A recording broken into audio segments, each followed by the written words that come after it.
முதல் வாசகம். சபையாய்க் கூடி ஓய்வு நாளை புனிதமாய் கடைபிடியுங்கள். லேவியர் நூலிலிருந்து வாசகம். அதிகாரம் 23, இறைவசனம் 1 மற்றும் 4 முதல் 11 முடிய, மற்றும் 15 முதல் 16 முடிய, மற்றும் 27 மற்றும் 34 முதல் 38 முடிய. ஆண்டவர் மோசேயிடம் கூறியது: நீங்கள் சபையாக கூடி குறிப்பிட்ட நாள்களில் புனிதமாய் கடைபிடிக்க வேண்டிய ஆண்டவரின் பண்டிகை நாள்களாவன: முதல் மாதம் 14ஆம் நாள் மாலையில் ஆண்டவருக்கான பாஸ்கா. அந்த மாதம் 15ஆம் நாள் ஆண்டவருக்கான புளிப்பற்ற அப்ப பண்டிகை. 7 நாள் புளிப்பற்ற அப்பங்களை உண்பீர்கள். பண்டிகையின் முதல் நாள் சபை கூடும் புனித நாள். அன்று வேலை செய்யலாகாது. 7 நாள்களும் ஆண்டவருக்கு எரிபலி செலுத்த வேண்டும். 7ஆம் நாள் சபை கூடும் புனித நாள். அன்று வேலை செய்யலாகாது. ஆண்டவர் மோசேயிடம் கூறியது: இஸ்ரேல் மக்களிடம் நீ சொல்ல வேண்டியது: நான் உங்களுக்கு கொடுக்கும் நாட்டில் நீங்கள் வந்து அறுவடை செய்யும்போது, அறுவடையின் முதல் விளைச்சலான ஒரு கதிர்க்கட்டினை குருவிடம் கொண்டு வர வேண்டும். உங்கள் சார்பாக ஏற்றத்தக்கதாக குரு அந்த தானிய கதிர்க்கட்டினை ஓய்வு நாளுக்கு பின்வரும் அடுத்த நாளில் ஆண்டவர் திருமுன் ஆராத்தி பலியாக்குவார். ஆராத்தி பலியாக கதிர்க்கட்டினை கொண்டு வந்த ஓய்வு நாளின் மறுநாளிலிருந்து 7 வாரங்களை கணக்கிடவும். 7ஆம் ஓய்வு நாளுக்கு மறுநாளான 50ஆம் நாளில் ஆண்டவருக்கு புது உணவு படைகளை செலுத்துங்கள். அந்த மாதம் 10ஆம் நாள் பாவக்கழுவாய் நாள், புனித சபை கூடும் நாள். அன்று நீங்கள் உங்களையே தாழ்த்தி கொண்டு ஆண்டவருக்கு எரிபலி செலுத்த வேண்டும். 7ஆம் மாதம் 15ஆம் நாளன்று ஆண்டவரின் கூடாரப் பெருவிழா தொடங்குகின்றது. அது 7 நாள்கள் தொடரும். முதல் நாள் திருப்பேரவை கூடும் நாள்.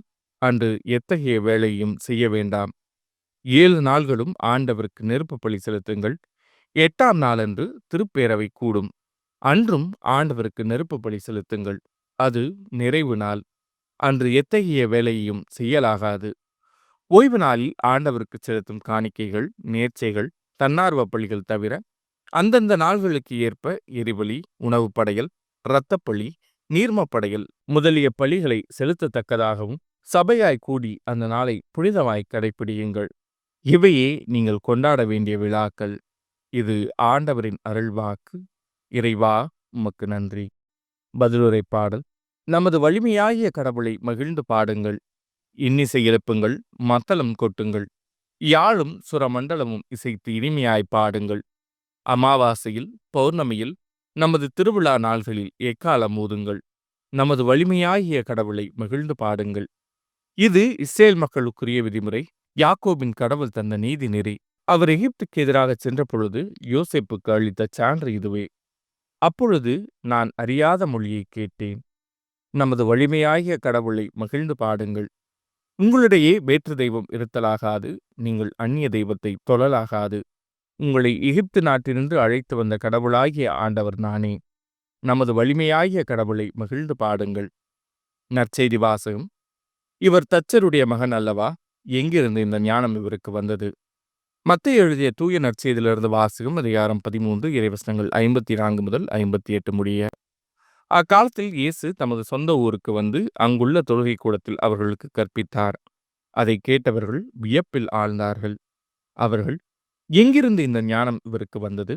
எப்படி இந்த வல்ல செயல்களை செய்கிறார்? இவர் தச்சருடைய மகன் அல்லவா? இவருடைய தாய் மரியா என்பவர்தானே?